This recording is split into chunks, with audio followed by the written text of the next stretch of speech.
Okay, Nick, here we are, 3D printing, very exciting for Dubbo. Yep. No other council in this nation has used 3D printing at this stage. Can you see this taking off across the nation? I certainly can, and I credit Dubbo Council for being so forward thinking, and it's great to be here, and we're printing the amenities block. So as you can see, we've got some really cool architectural features in it, so we're using the benefits of 3D printing, to create curves, basket weave, and some really cool features to make it pop and stand out. So we're going along here and watching the 3D printing actually happen. So some people have said to me that a brick construction, not quite as strong as a brick construction. Yes. We're normally used to seeing amenities blocks made from brick. Yes. How will this compare to a brick construction, for example? Yeah, look, the strength of this, it's not typical concrete, it's our own blend of concrete, our 7 herbs and spices we call contourcrete. So look, this will cure to around about 50 MPa after 28 days. Very high performance concrete, very sort of structurally strong. We are placing reinforcement in as we go. So being an eco-friendly concrete with 40% recycled materials in the mix, this thing will have a design life of around about 200 years. Look, it is really high performance concrete. To give you an idea, or to give viewers an idea of what 50 MPa means, how would that compare, for example, to the slab we're standing on now? Yeah, so footpaths, what we're standing on now is around about your sort of 10 to 20 MPa. The slab that we're printing on will be around 20 MPa. Typical brick construction, a brick is anywhere up to sort of 6 to 8 MPa, and the mortar that holds the bricks together is around about 4 MPa. So look, we are far exceeding the strength requirements, so really high performance concrete. 3D concrete printing is a layer by layer application. So as you can see, it's following a toolpath. So we've drawn this in 3D, we've put it through our slicing software, and it creates the toolpath. So we're putting it down layer by layer, and it's sort of like the tortoise and the hare. We will build around about sort of 800 millimeters to a meter high today on top of what we built yesterday.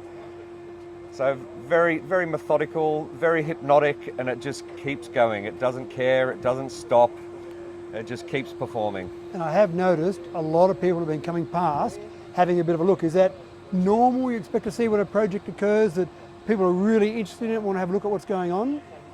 Yeah, look, we always do. We always have people stopping by, but the awareness that Council's created, people are actually making a special trip to come and have a look at the technology.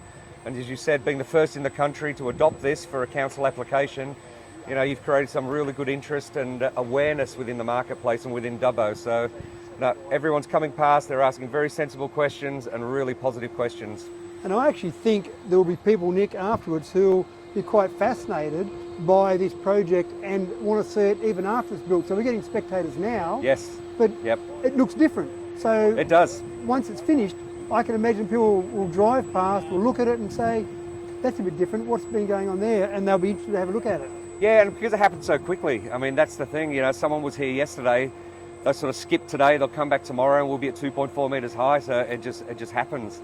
So that sort of element of speed, attractiveness, and the strength, and just what you guys are doing here is really, really cool for the public and really great for the Dubbo community. So Nick, one of the big questions people are asking about, 3D printing, sounds exciting, fantastic, wonderful, but what our residents care about is how much does it cost? Yes. And how quick is it to build? Obviously they're assuming it's all going to be done fine, and it's going to be doing the job. So speed of construction, how would you compare this compared to a normal construction process? Wow, I mean, really quick. As you can see here, it's just a layer by layer functionality. We're printing around about 200 millimeters per second, so or 20 centimeters a second. And you said, it's just that tortoise and the hare. It just keeps going. It doesn't stop. It doesn't stop for breaks. It doesn't stop for lunch. And cost-wise, with the mix we're using at the moment and the recycled components, we're seeing around about a 20 to 25% reduction in the overall build cost. Right. Because essentially we're constructing, or printing I should say, the internal and the external walls, which are all structural. And so we went out to tender, obviously, and went through a public open process, as we do with any project of this size. So $316,000 was the final tender price, which was public. And so in terms of what we compare that, we found that was within reason what we would expect to pay for a similar construction for this, maybe a little bit cheaper. So we were happy with that in general. But we actually see that as projects go forward, you'll get better at this, other companies will get better at this. And so presumably that price will start to come down over time. It certainly will. Yeah, so say we're at 40% recycled materials in the mix at the moment, but by the end of this year we'll be upwards of 80%. And due to that, the cost of the material will really start to plummet. And then when we're batching on site, we're using local raw materials from local suppliers, and all those costs start to come down and start to get better. And so we're printing at 200 millimeters a second at the moment. Our capacity of this machine is around about 300 to 400 millimeters a second. Right. And that's just weather dependent at the moment? It is, and technology, we're gearing up to that. Every sort of month we get 1 or 2% faster and better. So as we're learning, the material's getting better, the machinery's getting better, and the technology and the software is getting better. So yeah, in a coming year's time, we'll be blitzing out affordable housing in days, not weeks. And that's our big secret there, is affordable housing. Yep. And I've already had discussions with the Housing Minister, Rose Jackson, about the concept of trying to solve the housing crisis, not just in Dubbo, across the state, across the nation. We've got people, which is fantastic, who want to come to Dubbo. Yes. And they get to Dubbo, they've got a great job, they love the people, they love the whole area, but they just can't find enough housing. No. Our next release of some residential housing in a place we've got in Dubbo called Keswick Estate, we've put 4 blocks aside specifically for 3D printed housing. Now that doesn't mean that Contour 3D will get those jobs. No, but we'll tender for them. I hope to tender for them. That's right, so that'll be an open process again as far as they're concerned. But this really was a way of testing the market to see what was out there, and to also test on something that I would call a fairly simple process. I mean, it's an amenities block. It's not as complicated as a house. No. But you'd have complete confidence if that housing was open tomorrow, which it won't be, but if it was open tomorrow, you'd have confidence that you could do that tomorrow. Of course we could, yeah. And this machine actually will pull out to 13 metres wide. We've got it set up at the moment for 7 metres to print here, but we can print a full-size sort of 4-bedroom, single-storey house, and we can actually put a module on the top to go to 6.4 metres in height for a double-storey application. Wow. But I'm really excited by the affordable housing sector because, as you said, I don't think there's a fix in the marketplace. There's no sort of silver bullet, because the trades, people coming out of school aren't going into trades as much as they used to. Materials are going up, and you're not taking jobs away from anyone. All we're doing is we're supplying the market with more demand. We're automating one of the last major industries to be automated.